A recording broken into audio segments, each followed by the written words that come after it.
We praise your name.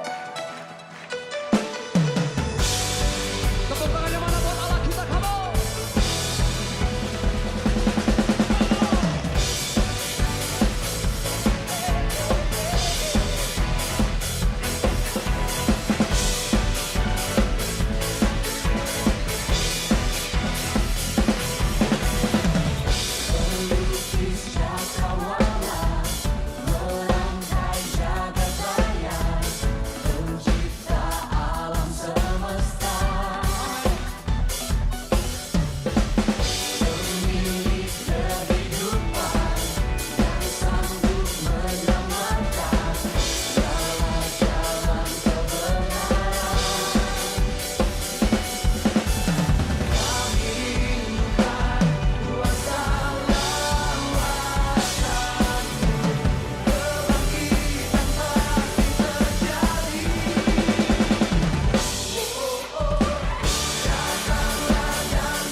Haleluya, Shalom, Happy Sunday kepada semua.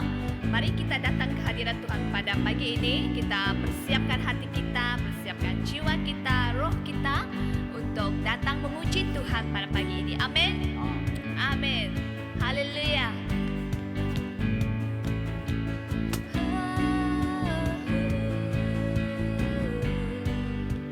Mari katakan, firman-Mu Tuhan ditapak di kakiku,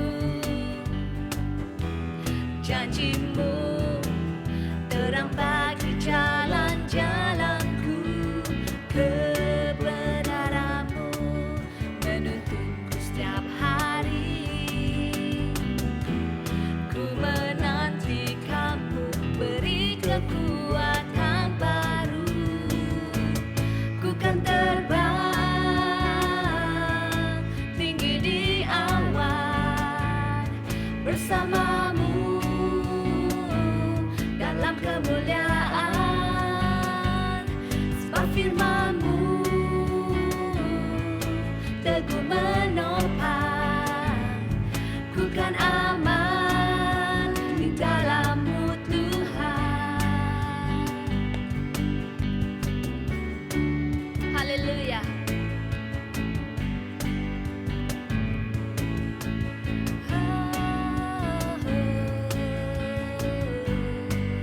Semua katakan, firman-Mu Tuhan ditapak di kakiku, janji-Mu terang bagi jalan-jalanku, kebenaran-Mu menuntunku setiap hari. Ku menantikan-Mu, beri kekuatan baru. Ku kan terbang tinggi di awan bersama-Mu dalam kemuliaan. Sebab firman-Mu teguh menopang, ku kan aman di dalam-Mu Tuhan. Jalan-Mu di atas jalan-jalanku, rancangan-Mu melebihi rancanganku. Firman-Mu sungguh telah membebaskanku, ku berjalan lebih tinggi, berjalan bersama-Mu. Ku kan terbang tinggi di awan bersama-Mu dalam kemuliaan.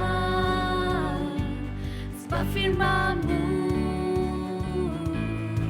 teguh menopang, ku kan aman di dalam-Mu Tuhan. Ku kan terbang, ku kan terbang tinggi di awan bersama-Mu dalam kemuliaan.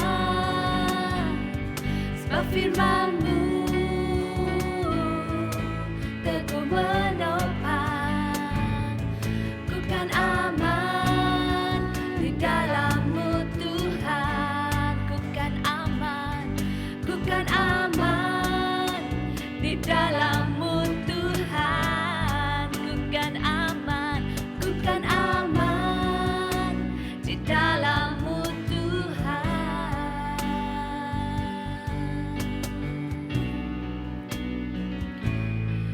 Oh Yesus, ku aman dalam-Mu Tuhan.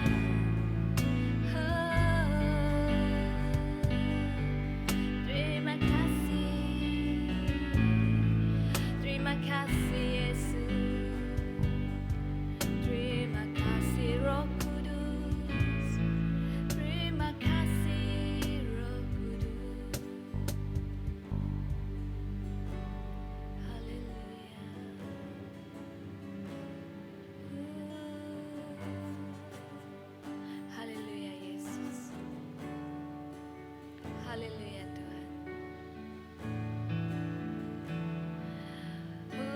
terima kasih. Haleluya, haleluya. Ya Yesus, harapan kami di dalam Engkau Tuhan. Hanya di dalam Engkau ada kemenangan. Hanya di dalam Engkau ada pembebasan. Hanya di dalam Engkau ya Tuhan. Engkau segalanya bagi kami. Terima kasih. Terima kasih ya Yesus. Haleluya. Haleluya Tuhan. Harapanku di dalam-Mu, hanya Kau Yesus kuatku. Ku percaya, ku aman dalam-Mu.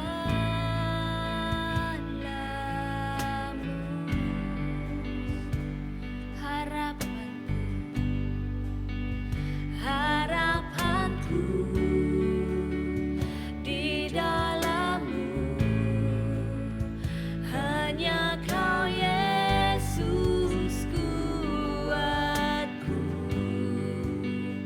Ku percaya, ku aman dalam-Mu.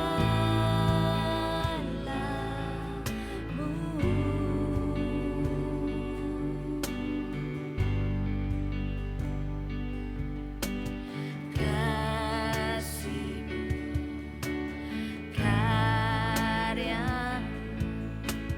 nyata dalamku.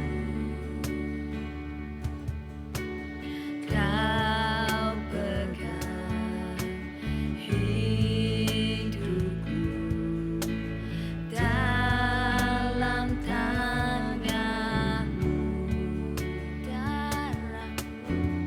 Darah-Mu, salib-Mu tebus hidupku. Nama-Mu berkuasa, sanggup bangkitkan.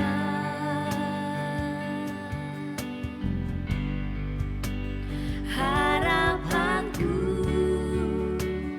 di dalam-Mu, hanya Kau Yesus kuatku. Ku percaya, ku aman dalam-Mu.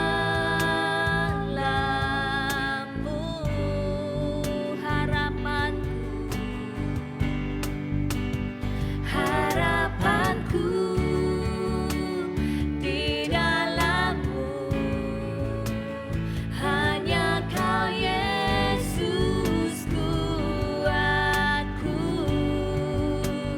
Ku percaya, ku aman dalam-Mu.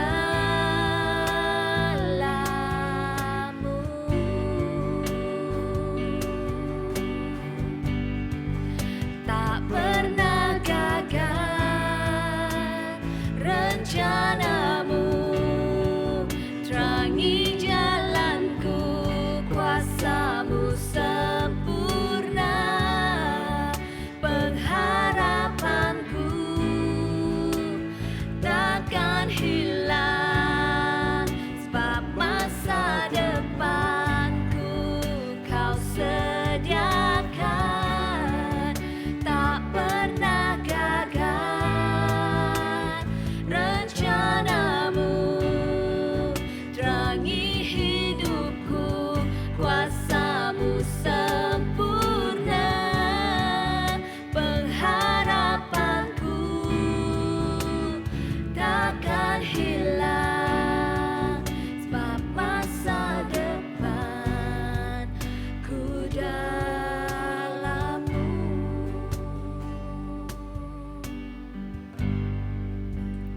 Harapanku di dalam-Mu, hanya Kau Yesus kuatku.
memujimu, menyembahmu Tuhan Yesus. Pengharapan kami di dalam Tuhan, di dalam-Mu. Kemenangan kami di dalam-Mu. Anugerah-Mu bagiku, hai Yesus. Kami berserah, kami percaya kepadamu, percaya padamu Tuhan Yesus.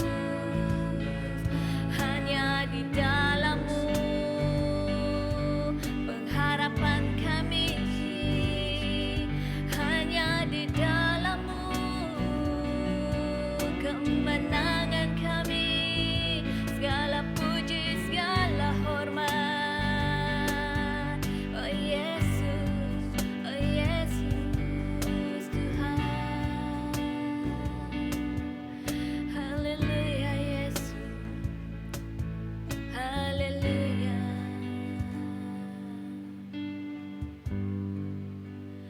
Harapanku di dalam-Mu, hanya Kau Yesus kuatku. Ku percaya, ku aman dalam-Mu.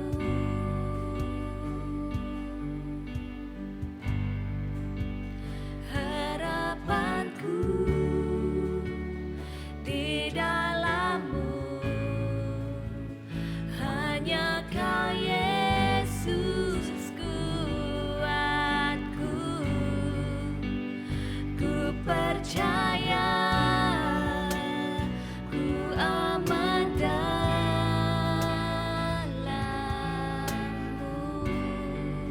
Ku percaya,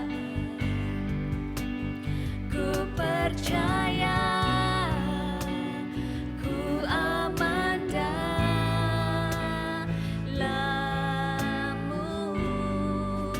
Ku percaya, ku percaya, ku aman dalam-Mu.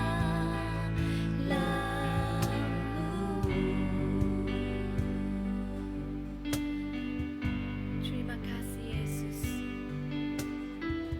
Ku percaya hanya di dalam Engkau Tuhan kami peroleh kemenangan. Hanya di dalam Engkau ya Tuhan ada kebebasan, ada pengharapan ya Tuhan. Terima kasih Tuhan. Terima kasih ya Yesus. Pada pagi ini Tuhan, kami serahkan hidup kami dalam tangan Engkau. Haleluya. Di dalam nama Yesus kami berdoa. Amin. Amen. Segala pujian dan kemuliaan hanya bagi Tuhan Allah kita. Shalom dan selamat pagi kepada semua. Sekali lagi kita bertemu kembali di dalam kebaktian secara talian kita pada pagi ini. Saya percaya kalian telah disegarkan melalui pujian dan penyembahan sebentar tadi. Amen. Tanpa membuang masa, marilah kita mempersiapkan hati kita untuk mengambil perjamuan kudus. Di dalam 1 Korintus 11 ayat 24 hingga 25 mengatakan, dan sesudah itu ia mengucap syukur atasnya, ia memecah-mecahkannya dan berkata, inilah tubuhku yang diserahkan bagi kamu. Perbuatlah ini menjadi peringatan akan aku. Marilah kita makan roti ini bersama-sama di dalam satu kesatuan.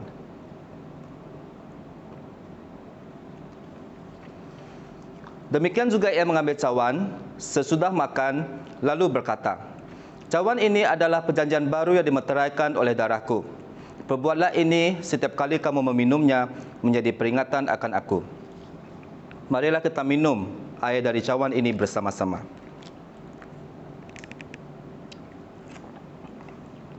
Mari kita berdoa. Tuhan, kami bersyukur atas setiap pimpinan Engkau dalam kehidupan kami. Dan pada bulan ini adalah bulan untuk kami mengingati Engkau di dalam kehidupan kami sebagai penyelamat dunia. Tuhan, pada saat ini kami datang kepada Engkau. Kami ingin memperbaharui perjanjian kami bersama dengan Engkau, agar kehidupan kami akan terus memuliakan Engkau lebih daripada segalanya, Bapa. Terima kasih atas pimpinan Engkau. Terima kasih atas segala berkat Engkau. Di dalam nama Tuhan Yesus, kami berdoa mengucap syukur. Amen. Minggu ini kita akan mendengar siri kobahan pemenang yang seterusnya yang bertemakan kesetiaan yang teguh. Dan kita telah melihat akan 3 gereja daripada 7 gereja yang telah diwahyukan. Gereja yang pertama iaitu gereja Efesus yang telah hilang akan kasih pertama bersama dengan Tuhan, dan mereka diminta untuk kembali kepada kasih mereka yang pertama. Dan gereja yang kedua adalah gereja Smyrna yang melalui cabaran, dan mereka diminta untuk bertahan sehingga akhirnya. Dan yang ketiga adalah gereja Pergamum yang mula berkompromi, dan mereka juga diminta untuk terus menjadi saksi yang benar. Dan hari ini kita sampai kepada gereja yang keempat, iaitu Tiatira. Sama seperti Pergamum, gereja Tiatira juga mula berkompromi dengan pengaruh ajaran sesat. Dan kita mahu melihat bagaimana kita tetap dapat setia melalui dorongan dari Yesus kepada gereja Tiatira. Dan sebelum kita mendengar kobahan pagi ini, saya ingin memberikan 2 pengumuman. Yang pertama, marilah kita terus memberi kepada kerajaan Tuhan. Anda boleh memberi melalui bank transfer online, Sarawak Pay ataupun melalui Duit Now QR. Dan senarai bank dan e-wallet yang terlibat adalah seperti yang tertera di paparan skrin anda. Dan pihak gereja mengucapkan terima kasih atas kesetiaan anda yang tidak putus-putus, yang terus memberi kepada kerajaan Tuhan. Dan yang kedua adalah pelan pembaca Alkitab bulan Disember yang bertemakan kelahiran Yesus. Dan bulan ini merupakan bulan yang sangat istimewa untuk setiap pribadi kita, di mana Christmas merayakan kelahiran Yesus. Seluruh dunia merayakan peristiwa penting ini di dalam sejarah kerana ia bermaksud kedatangan penyelamat dunia. Dan pelan 7 hari ini melihat kepada nubuatan tentang kelahiran Kristus dan kegenapannya. Semoga kita mendekat dengan dia pada musim ini untuk terus menjadi pendorong kepada orang yang memerlukan. Kalian boleh memuat turun pelan ini di laman web Facebook Hope Kuching ataupun Hope Sparrow.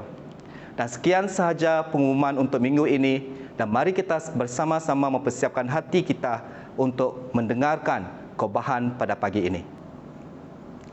Shalom saudara dan saudari. Sangat bersukacita dapat bersama anda semua dalam kebaktian online Hope Sparrow. Kiranya damai dan penyertaan Tuhan beserta kita semua. Aku megak memberi selamat datang lalu ketiap ikut kita.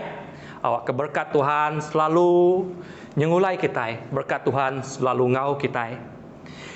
Minggu lepas Saudari Mina berkhotbah bagaimana kita dapat menjadi saksi Kristus yang kuat. Dan minggu ini kita akan meneruskan siri khotbah yang disebut pemenang.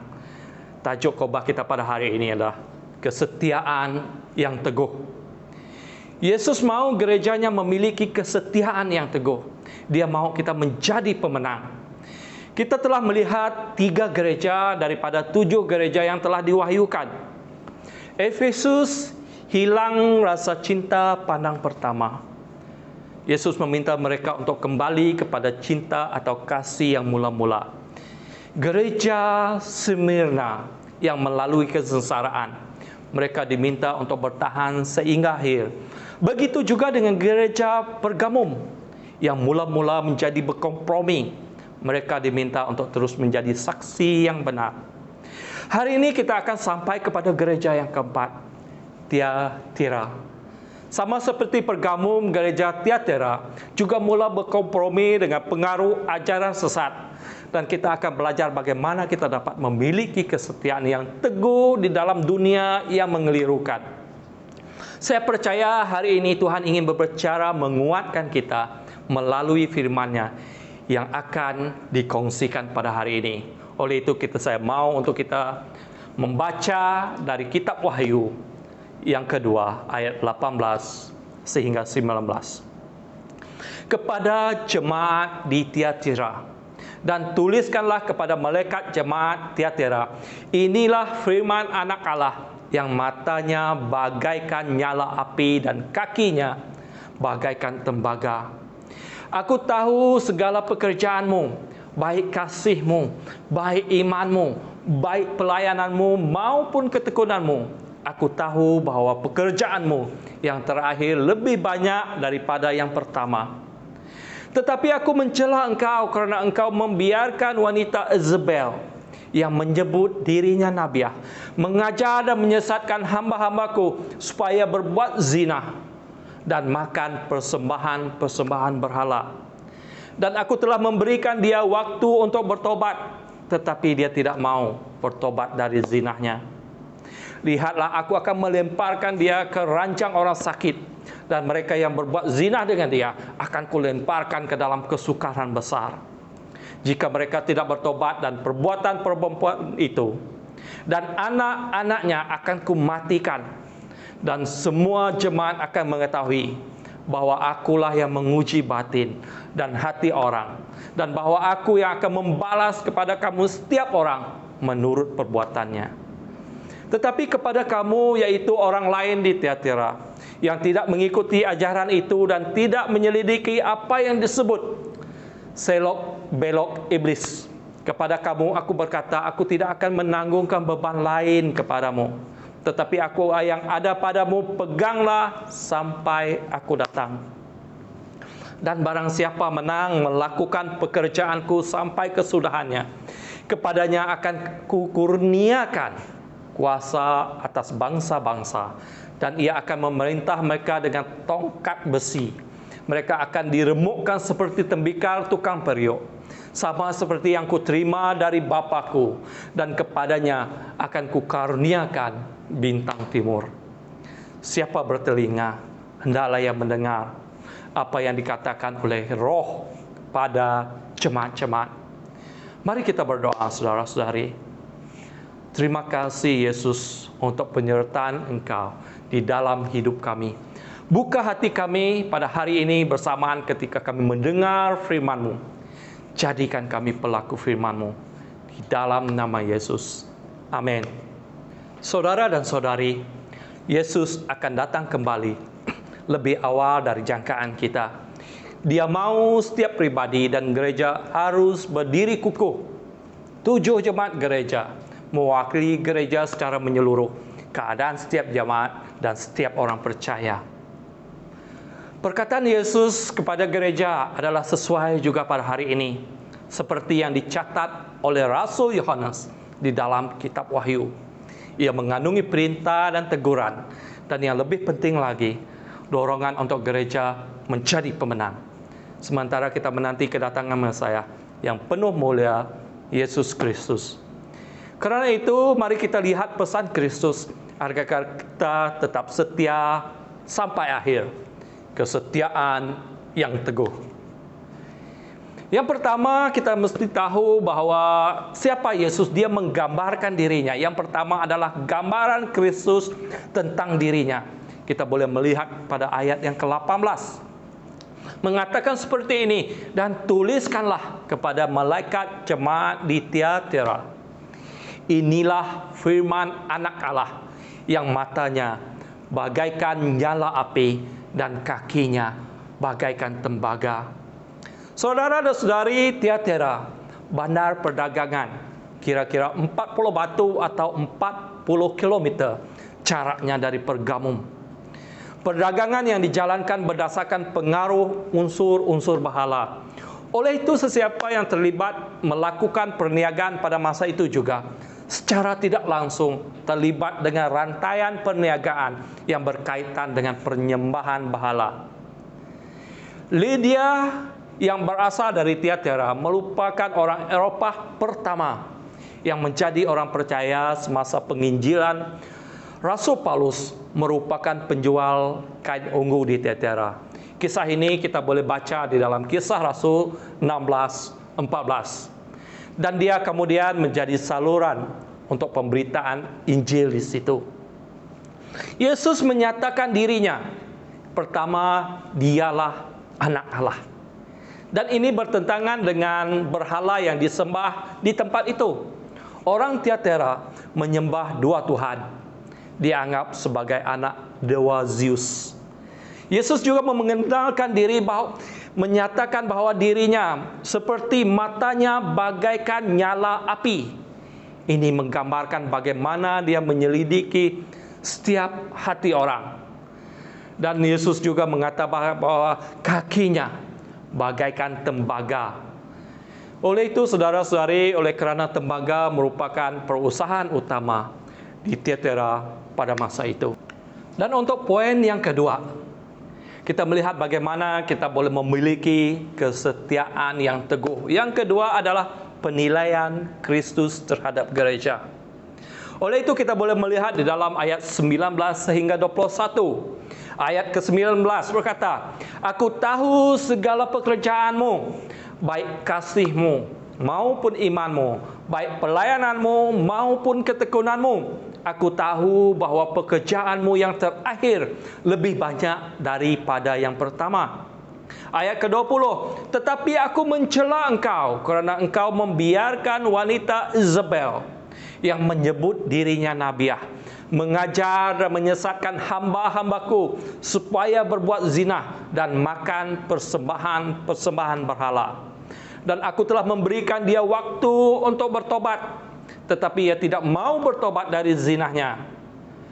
Tidak seperti gereja di Efesus yang telah hilang rasa cinta pertama, gereja di Tiatira melakukan lebih lagi daripada apa yang pernah mereka lakukan mula-mula. Mereka bertumbuh dengan baik dalam kasih, iman, pelayanan, dan ketekunan.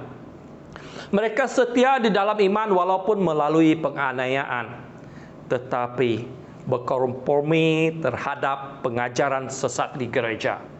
Ada nabi palsu yang menyesatkan jemaat gereja sehingga melakukan hal-hal yang tidak bermoral.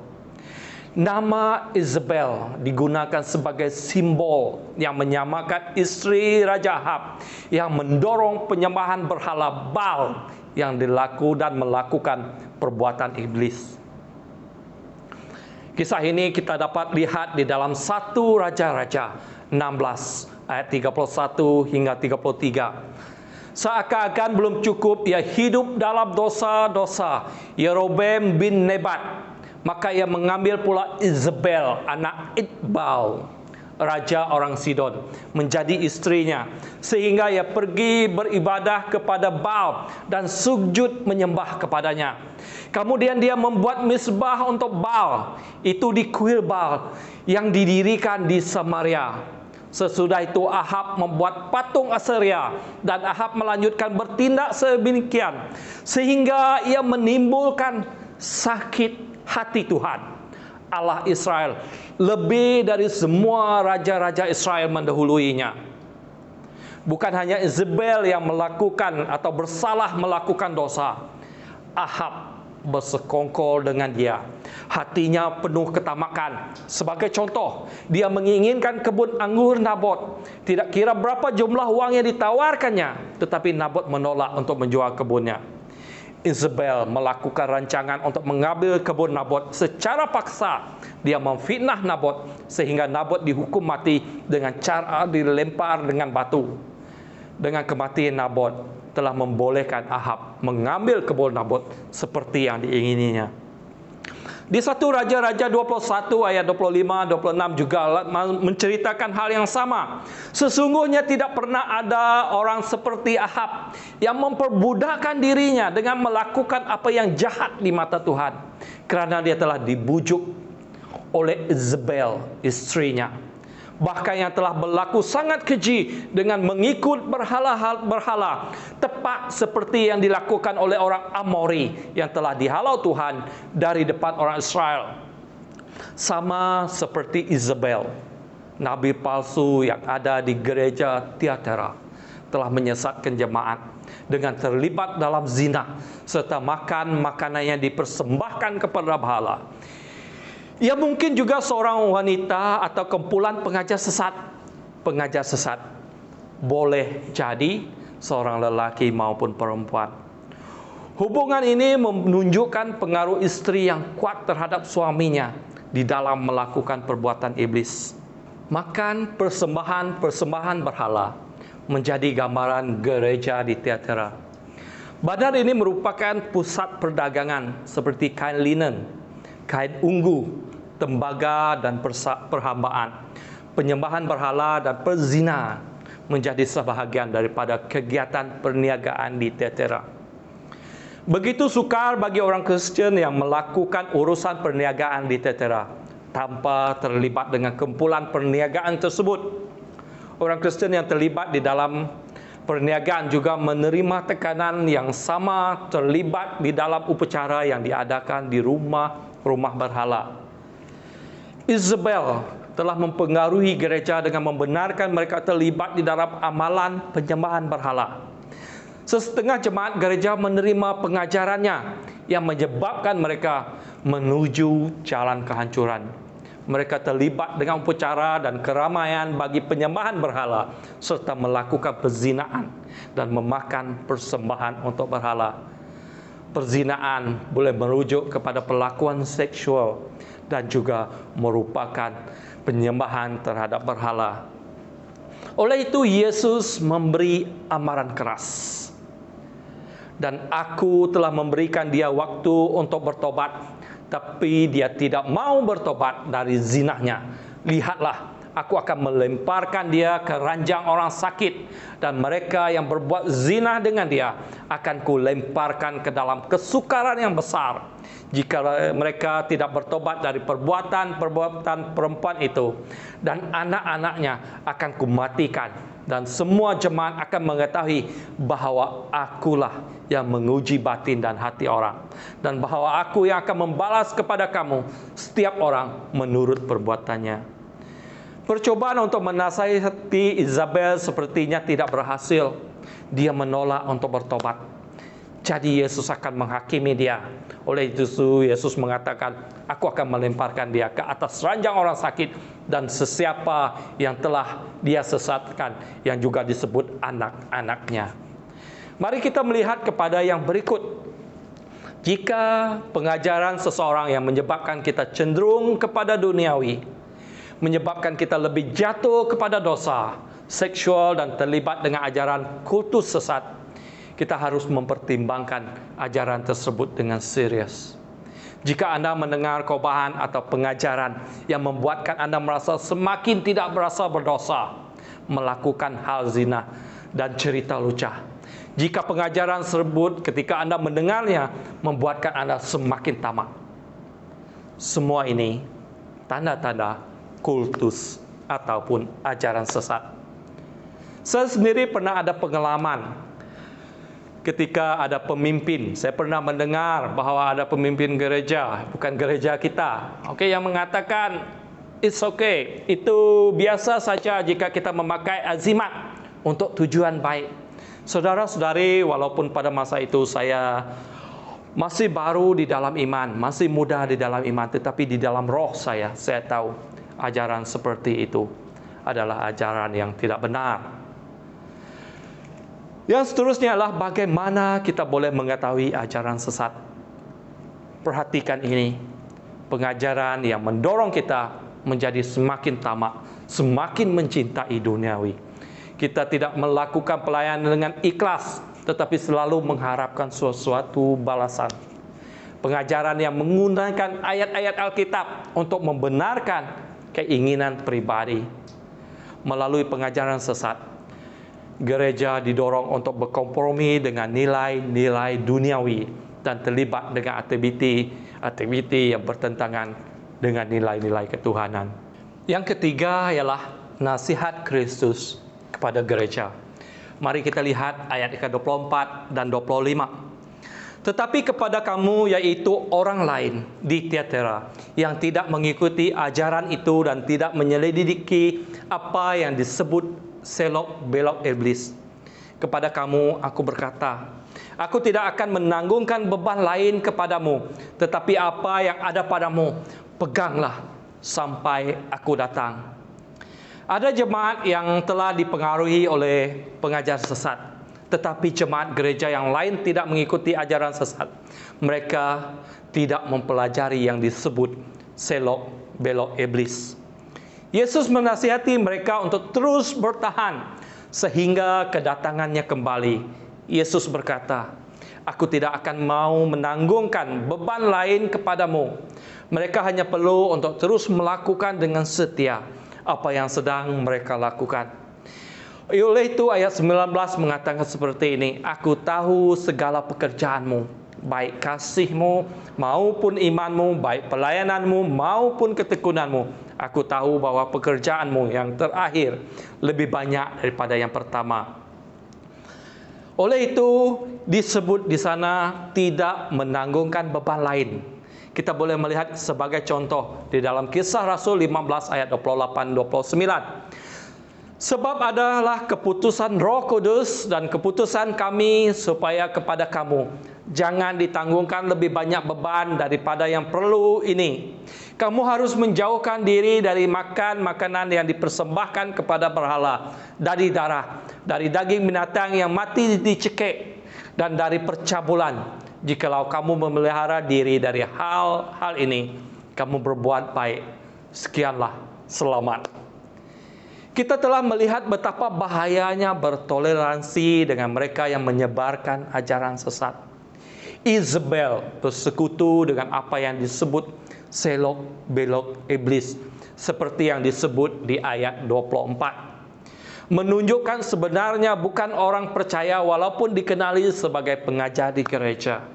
Mereka inilah agen iblis untuk memasuki gereja.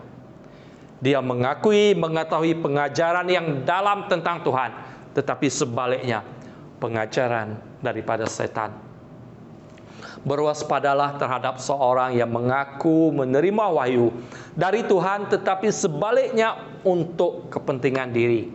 Kita boleh melihat dari hari ini ramai pengajar sesat di seluruh dunia yang mengaku diri mereka Mesias. Dan ini bukanlah sesuatu perkara yang baru terjadi. Setan memperalatkan pengajar sesat ini dan menempatkan mereka di gereja-gereja. Hari ini pengajaran atas talian begitu senang untuk didapatkan. Kita seharusnya berwaspada terhadap pengajaran yang kita dengar. Sebagai gereja, kita perlu menjadi kawanan domba setiap ahli di dalam unit dan LG. Kita sampai kepada poin yang terakhir, yaitu poin yang keempat. Janji Kristus kepada gereja. Boleh kita lihat di dalam ayat 26 sehingga 28. "Dan barang siapa menang dan melakukan pekerjaanku sampai kesudahannya, kepadanya akan kukaruniakan kuasa atas bangsa-bangsa. Dan ia akan memerintah mereka dengan tongkat besi. Mereka akan diremukkan seperti tembikar, tukang periuk, sama seperti yang kuterima dari Bapa. Dan kepadanya akan kukaruniakan bintang timur." Yesus mau kita menjadi pemenang. Dia mau kita selalu menjadi orang yang mampu mengatasi. Sesiapa yang melakukan kehendak Yesus sehingga akhirnya dialah pemenang itu. Yesus akan memberikan kepadanya kuasa atas bangsa-bangsa, diberikannya bintang timur. Penguasa Roma pada masa itu mengakui mereka adalah keturunan Venus yang dikenali bintang timur. Tetapi sesungguhnya Yesuslah bintang timur itu.